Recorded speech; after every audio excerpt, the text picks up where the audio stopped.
Assalamualaikum warahmatullahi wabarakatuh. Eh, Kami dari kelompok yang beranggotakan saya Muhammad Fajar dengan NPM 1917051014 dengan kawan saya. Sifat Kalale dengan NPM 1917051064. Jadi pada kesempatan kali ini kami ingin mempresentasikan dari salah satu mata kuliah komputasi paralel dengan judul Parallel Programming Patterns Overview and Map Pattern. Lanjut. Paralel model 101. Pertama di sini ada sequential model, di antaranya ada von Neumann RAM model, lalu ada parallel model. Di antaranya itu ada komputer paralel adalah koneksi sederhana prosesor yang saling berhubungan dalam beberapa cara untuk mengkoordinasikan kegiatan dan bertukar data. Kemudian selanjutnya ada model yang dapat digunakan sebagai kerangka kerja umum untuk menggambarkan dan menganalisis algoritma paralel. Di dalamnya ada kesederhanaan, deskripsi, analisis, kemudian arsitektur, dan implementabilitas, yaitu mampu diwujudkan dan mencerminkan kinerja. Kemudian tiga model paralel umum. Nah, di dalamnya itu ada direct acyclic graph, share memory, dan network. Direct acyclic graph atau DAG, dia itu menangkap paralelisme aliran data. Lalu node mewakili operasi yang akan dilakukan. Di antaranya ada input adalah node tanpa buzzer yang masuk, lalu ada output node tanpa buzzer keluar, dan pikirkan node sebagai tugas. Kemudian buzzer adalah jalur untuk aliran hasil data. DAG mewakili operasi algoritma dan menyiratkan kendala preseden pada pesanan mereka, seperti contohnya di bawah ini. Shared Memory Model. Ekstensi paralel model RAM atau PRAM, di antaranya itu ukuran memorinya tidak terbatas. Kemudian jumlah prosesor dalam unbounded. Prosesor berkomunikasi melalui memori. Setiap prosesor mengakses memori apapun lokasi dalam satu siklus. Untuk sinkronnya, semua prosesor menjalankan algoritma yang sama secara sinkron. Kemudian read pace, di dalamnya ada compute pace dan write pace. Kemudian ada some subset of the processor can stay idle dan asynchronous. Network model. Untuk persamanya itu ada J sama dengan NE, di mana N-nya adalah pemrosesan node, E-nya adalah tautan komunikasi dua arah. Jadi setiap prosesor memiliki memori sendiri, tidak ada memori bersama yang tersedia. Operasi jaringan mungkin sinkron atau asinkron, membutuhkan komunikasi primitif, di antara itu send, X, I, receive-nya Y, J, menangkap model pengiriman pesan untuk desain algoritma. Paralelisme. Kemampuan untuk mengeksekusi berbagai bagian perhitungan secara bersamaan pada mesin yang berbeda. Mengapa Anda menginginkan paralelisme? Karena waktu berjalan yang lebih pendek atau menangani lebih banyak pekerjaan. Apa yang sedang disejajarkan? Pertama, tugas, yaitu instruksi, pernyataan, dan prosedur, dan seterusnya. Kemudian ada data. Di antaranya ada aliran data, ukuran, dan replikasi. Selanjutnya ada parallelism granularity, yaitu coarse grain versus fine grained. Kemudian berpikir tentang paralelisme dan evaluasi. Mengapa programming paralel itu sangat penting? Pertama, sini programan paralel telah matang karena model pemrogramannya standar, arsitekturnya mesinnya umum. Programmer dapat fokus pada perhitungan dan menggunakan model pemrograman yang sesuai untuk implementasi. Kemudian meningkatkan portabilitas antara model dan arsitektur. Harapan portabilitas yang masuk akal di seluruh platform, tapi masalahnya adalah diantaranya pengoptimalan performa masih bergantung pada platform. Portabilitas kinerja adalah masalah dan metode pemrograman paralel masih berkembang. Algoritma paralel. Resep untuk memecahkan masalah secara paralel pada beberapa elemen pemrosesan. Langkah-langkah standar untuk membangun algoritma paralel. Kemudian mengidentifikasi pekerjaan yang dapat dilakukan secara bersamaan. Di antaranya pertama mempartisi pekerjaan bersamaan pada prosesor terpisah, kemudian mengelola data input, output, dan intermediate dengan benar, dan mengkoordinasikan akses data dan bekerja untuk memenuhi dependensi. Views parallelism, di mana kita bisa menemukan paralelisme. Nama dari tampilan program tugasnya, yaitu ada statement level, diantaranya ada pernyataan program, pernyataan mana yang dapat dieksekusi pada set yang sama, block level atau loop level, routine level, proses level, itu pernyataan program berbukti lebih besar. Kemudian tampilan data, di dalamnya bagaimana data dioperasikan, di mana data berada, dan tampilan sumber daya. Parallelisme, correctness, and dependence. Eksekusi paralel dari sudut pandang manapun akan dibatasi oleh urutan operasi yang perlu dilakukan untuk hasil yang benar. Eksekusi paralel harus mengontrol data dan ketergantungan sistem. Dependensi muncul ketika satu operasi tergantung pada operasi sebelumnya. Untuk menyelesaikan dan menghasilkan hasil sebelum operasi ini nanti dapat dilakukan. Kami memperluas gagasan ketergantungan ini ke sumber daya karena beberapa operasi mungkin bergantung pada sumber daya tertentu. Misalnya karena di mana data berada. Mengeksekusi dua statement dalam paralel. Ingin mengeksekusi dua pernyataan secara paralel. Pertama, one on processor, statement 1, statement 2. On to processor 1, statement 1, processor 2, statement 2. Asumsi eksekusi fundamental bersamaan. Prosesor mengeksekusi independen satu sama lain dan tidak ada asumsi yang dibuat tentang kecepatan eksekusi prosesor. Independent versus dependent. Dengan kata lain eksekusi statement seperti contohnya ya, bisa dilihat. Kemudian order mereka eksekusi tidak masalah. Bila true atau benar, pernyataan tersebut adalah independen satu sama lain. Tetapi jika dua pernyataan tersebut adalah dependent, ketika urutan eksekusi mereka mempengaruhi hasil perhitungan. Contohnya bisa dilihat di sebelah kiri ini. Kemudian untuk keterangannya, pernyataan bersifat independen. Kedua adalah tergantung pada yang pertama. Kemudian yang pertama adalah bergantung pada yang pertama. Kedua adalah tergantung pada yang pertama. Pertama tergantung pada kedua.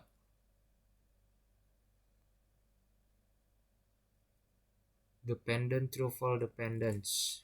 Tadi itu untuk keterangannya. Lanjut.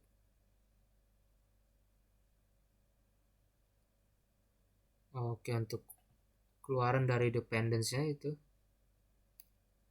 anti dan output dependence adalah dependensi nama.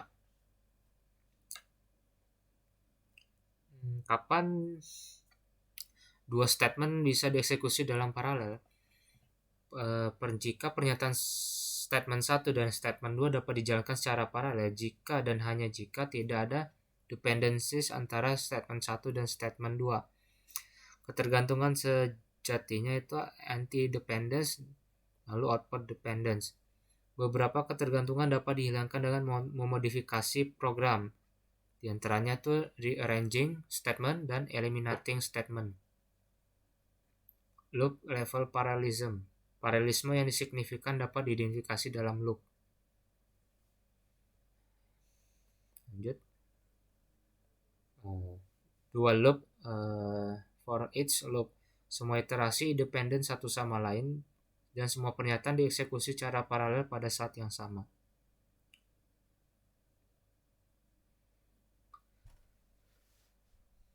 Nah, ini adalah contoh untuk multi-loop parallelism. Paralelisme yang signifikan dapat diidentifikasi antara loop. Loop dependencies ada di mana loop carried dependencies adalah ketergantungan yang hadir hanya jika pernyataan adalah bagian dari pelaksanaan loop, yaitu antara dua contoh pernyataan dalam dua iterasi loop yang berbeda. Jika tidak, itu adalah loop independen, termasuk antara dua contoh pernyataan dalam iterasi loop yang sama. Ketergantungan loop carry dapat mencegah paralelisasi iterasi loop. Dan ketergantungan adalah lexically forward jika sumber datang sebelum target atau lexically backward sebaliknya.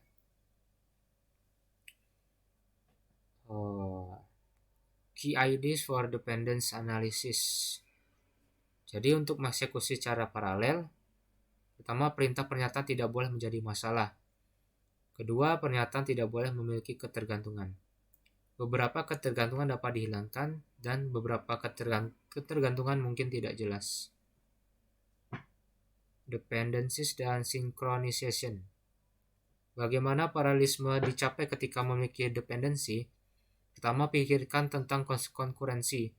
Kemudian beberapa bagian dari eksekusi bersifat independen dan beberapa bagian dari eksekusi tergantung. Harus mengontrol pemesanan peristiwa pada prosesor core yang berbeda. Karena dependensi menimbulkan kendala pada pemesanan acara paralel dan pemesanan sebagian tindakan eksekusi. Menggunakan mekanisme sinkronisasi, perlu juga eksekusi bersamaan dan mempertahankan ketertiban parsial. Parallel patterns.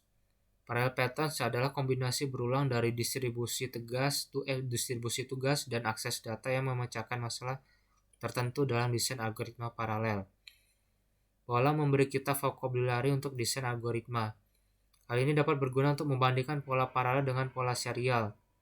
Pola bersifat universal, mereka dapat digunakan dalam sistem pemrograman paralel apapun.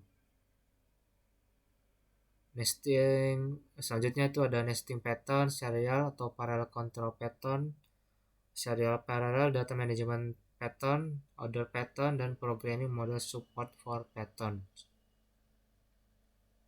Oke, lanjut. Ini untuk nesting pattern. Ini adalah contoh pola pemrosesannya. Jadi di nesting pattern itu pola komposisi bersarang memungkinkan pola lain untuk disusun dalam hierarki sehingga setiap blok tugas dalam diagram di atas dapat diganti dengan pola dengan input atau output dan dependensi yang sama.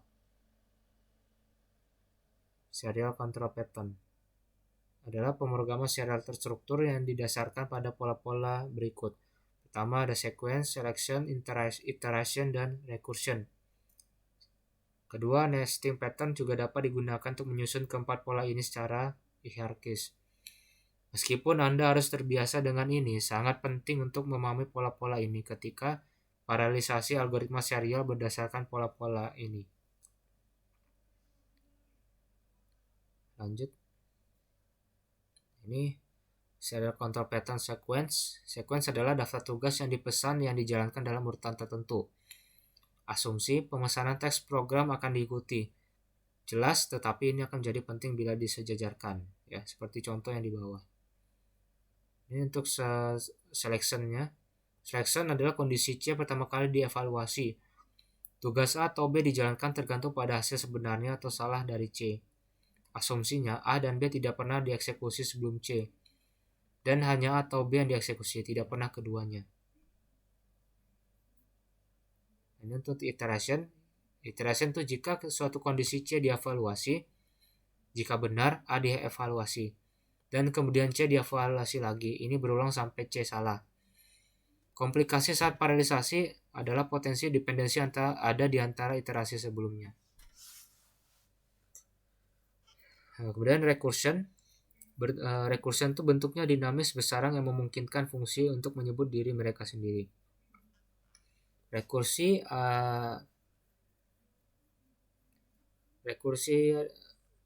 ujung adalah rekursi khusus yang dapat diubah menjadi iterasi, penting untuk bahasa fungsional. Parallel control pattern. Pola kontrol paralel memperluas pola kontrol serial. Setiap pola paralel terkait dengan setidaknya satu pola kontrol serial, tetapi melonggarkan asumsi pola kontrol serial. Parallel control pattern diantaranya itu fork join, map, stencil, reduction, scan, dan recurrence. Ini untuk fork join memungkinkan aliran kontrol bercabang ke beberapa alur paralel, lalu bergabung kembali nanti. Silk plus menerapkan hal ini dengan spawn dan sync, di di mana pohon panggilan adalah pohon panggilan paralel dan fungsi yang muncul bukan disebut. Fungsi yang menularkan panggilan fungsi lain akan terus dijalankan. Penelepon disinkronkan dengan fungsi yang muncul dan untuk bergabung dengan keduanya. A join berbeda dengan barrier, karena sinkronisasi hanya satu tas yang berlanjut. Penghalang semua tas berlanjut. Parallel control untuk map. Map melakukan fungsi data setiap elemen koleksi. Peta mereplikasi pola iterasi serial di mana setiap iterasi independen dari yang lain, jumlah iterasi diketahui sebelumnya, dan perhitungan hanya tergantung pada jumlah iterasi dan data dari pengumpulan input. Kemudian fungsi yang direplikasinya disebut sebagai fungsi elemen. Oke, lanjut. Ini untuk stencil. Ini untuk reduction. Reduction itu menggabungkan setiap elemen dalam koleksi menggunakan fungsi combiner asosiatif. Karena asosiatif fungsi combiner, urutan pengurangan yang berbeda dimungkinkan. Contoh fungsinya itu ada addition, multiplication, maximum, minimum, n boolean, n, boolean n, or n XOR. Nah, ini untuk contohnya dari serial. Oke. Untuk scan itu menghitung semua pengurangan sebagian koleksi. Untuk setiap output dalam koleksi, pengurangan input hingga titik itu dihitung. Jika fungsi yang digunakan bisa bersifat asosiatif, pemindaian dapat disejajarkan. Paralelisasi maupun pemindaian tidak jelas pada awalnya karena dependensi dengan iterasi sebelumnya ada dalam loop serial. Pemindaian paralel akan membutuhkan lebih banyak operasi daripada versi serial. Oke, lanjut. Recurrence, versi peta yang lebih kompleks di mana iterasi loop dapat bergantung satu sama lain. Mirip dengan peta, tetapi elemen dapat menggunakan output dari elemen yang berdekatan sebagai input. Agar kekambuhan dapat dihitung, harus ada pemesanan serial elemen pengulangan sehingga elemen dapat dihitung menggunakan output yang dihitung sebelumnya. Nah, ini serial data management pattern. Program serial dapat mengolah data dengan berbagai cara. Kemudian selanjutnya manajemen data berkaitan dengan bagaimana data dialokasikan, dibagikan, dibaca, ditulis, dan disalin. Dan pola manajemen sebelumnya tadi belum selesai. Pola manajemen data serial itu baca dan tulis acak, alokasi tumpukan, alokasi tumpukan objek. Lanjut. Ini untuk random read and write, di mana lokasi memori yang diindeks dengan alamat pointer biasanya digunakan untuk merujuk ke alamat memori. Aliasing atau ketidakpastian dua pointer mengacu pada objek yang sama dapat menyebabkan masalah ketika kode serial disejajarkan. Untuk ini stack allocation, alokasi tumpukan berguna untuk mengalokasikan data secara dinamis dengan cara LIFO. Efisien, jumlah data yang sewenang-wenang dapat dialokasikan dalam waktu konstan. Alokasi tumpukan juga menjaga lokalitas. Ketika disejajarkan, biasanya setiap thread akan mendapatkan tumpukannya sendiri, sehingga lokalitas thread dipertahankan.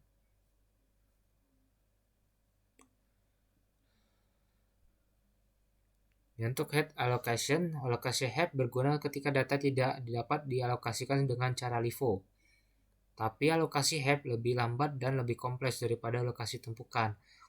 Pengalokasi heap paralel harus digunakan saat mengalokasikan memori secara dinamis secara paralel. Jenis pengalokasi ini akan menyimpan kumpulan terpisah untuk setiap pekerja paralel. Objek adalah konstruksi bahasa untuk mengaitkan data dengan kode untuk memanipulasi dan mengolah data tersebut. Objek dapat memiliki fungsi anggota dan mereka juga dianggap sebagai anggota kelas objek. Model pemrograman paralel akan menggeneralisasi objek dengan berbagai cara.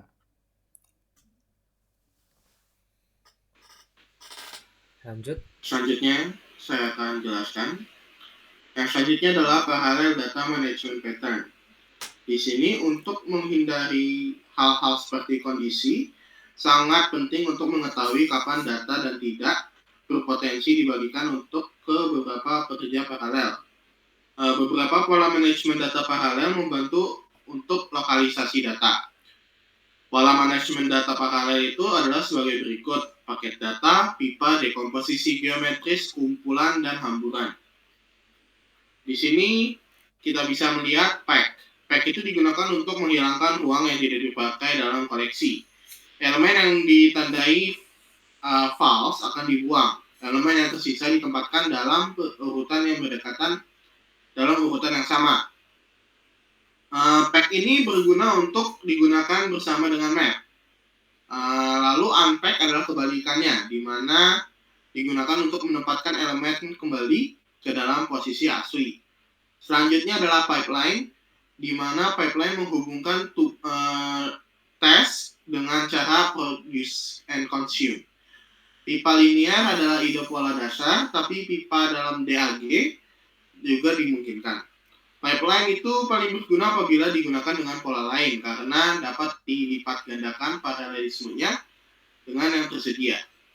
Selanjutnya adalah geometric decomposition, di mana geometric decomposition ini adalah paralel data management yang mengatur data menjadi subingatan. Dekomposisi ini tumpang tindih dan tidak tumpang tindih dimungkinkan. Pola ini tidak selalu memindahkan data, hanya memberi kita pandangan lain tentang pola data tersebut.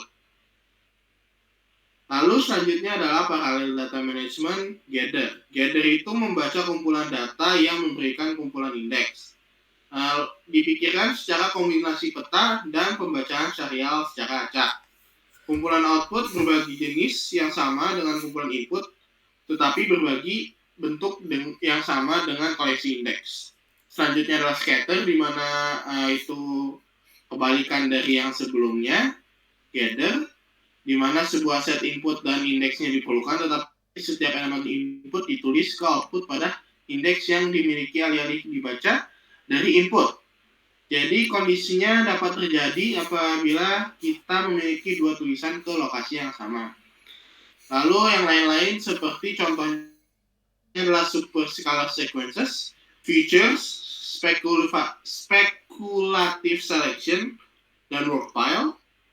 Dan juga ada search, segmentation, expand, dan kategori reduction. Lalu di sini kita akan melanjutkan map pattern, di mana itu ada map, optimasi, sequence of maps, yaitu adalah code fusion dan cache fusion. Lalu ada pola yang terkait, contohnya itu adalah scale vector addition atau disingkat SEXPY. Itu merupakan problem description dan yang memecahkan masalah problem description dan various implementation dan implementasi lainnya. Selanjutnya adalah mapping. Mapping itu dia loop mapping, melakukan hal yang sama berkali-kali. Dia diketahui pada fungsi order yang lebih tinggi, misalnya pada machine learning, Haskell, dan skala. Mapnya sebagai berikut, dan dia itu digunakan untuk menerapkan fungsi setiap elemen dalam daftar dan mengembalikan daftar hasil. Contoh map itu ada di array berikut. Jadi pokoknya key point-nya adalah operasi jika peta dapat diterapkan pada setiap elemen tanpa sepengetahuan sebelahnya. Key idea itu map itu merupakan for each loop, di mana setiap iterasi itu dapat berdiri sendiri. Selanjutnya adalah sequential map, di mana besarnya data menunjukkan banyaknya waktu yang diperlukan untuk setiap tes berjalan. Di mana apabila parallel time, kita akan for each ini berarti akan disingkatkan waktunya. Apabila kita bandingkan mapnya, serial map memiliki waktu lebih banyak dibandingkan parallel map. Lalu independence ini dia harus tidak ada data lainnya, atau tidak boleh membagi data lainnya. Tidak boleh dalam bentuk shared. Lalu implementasi dan API. OpenMP dan Silk Plus dia memiliki parallel for construct. Selanjutnya itu ada Unary Map, yang bentuknya itu memiliki dua input, satu output, contohnya ini, dan optimisasi dari sequence map. Seringkali beberapa operasi peta terjadi secara berurutan. Matematika vektor terdiri dari banyak operasi kecil, seperti penambahan dan peralihan yang diterapkan sebagai map. Implementasi naive dapat menulis setiap hasil perantara ke memori, membuang-buangkan memori secara tidak-tidak, dan membanjiri cache dan memperlama CPU. Selanjutnya itu adalah kode function yang dia itu memadukan bersama-sama operasi sekaligus. Dia menambahkan intensitas aritmatika, tapi mengurangi penggunaan memori. Pemakaian ini diidealisasikan apabila operasi dapat dilakukan menggunakan register saja. Lalu selanjutnya adalah cache function ini kadang tidak operasi untuk menggabungkan beberapa operasi map, kadang hanya memecahkan pekerjaan menjadi blok yang hanya memberikan setiap CPU satu blok pada satu waktu. Lalu related pattern yang ada itu ada 3. Itu ada stencil, workpile, divide, and convert. Di mana stencil itu setiap instansinya dari map itu dapat diakses oleh CPU yang tetanggaan. Biasanya ada di imaging atau PDA solver. Kalau workpile ini dia work item dapat ditambahkan ke peta saat sedang berlangsung dari instansi fungsi peta map dalamnya. Pekerjaan tunggu dan dikonsumsi oleh map. Workpile pattern berakhir ketika tidak ada lagi pekerjaan yang tersedia. Lalu selanjutnya adalah divide and conquer, di mana berlaku jika masalah dapat dibagi menjadi subproblem yang lebih kecil lagi, sehingga rekursif sampai kasus dasar tercapai dan dapat diselesaikan secara serial. Selanjutnya adalah contoh dari subsPJ, di mana Y itu AX plus Y, di mana skala vektor X dengan A dan menambahkan ke vektor Y. Hasil disimpan dalam vektor input Y berasal dari pustaka BLAS, yaitu adalah Basic Linear Algebra Subprogram, di mana setiap elemen dalam vektor X dan vektor Y bersifat independen. Di sini bisa kita lihat contohnya. Di sini 12 prosesor yang digunakan itu memiliki satu untuk setiap elemen dalam vektornya secara visualisasi. Maka kalau misalnya begini, itu 6 prosesor digunakan untuk satu prosesnya dalam 2 elemen dalam vektor. Selanjutnya itu apabila kita memiliki 2 prosesor, maka setiap prosesor yang digunakan harus menghitung 6 elemen dalam tiap vektor. Menurut saya sudah. Terima kasih. Saya lanjutkan kepada Fajar.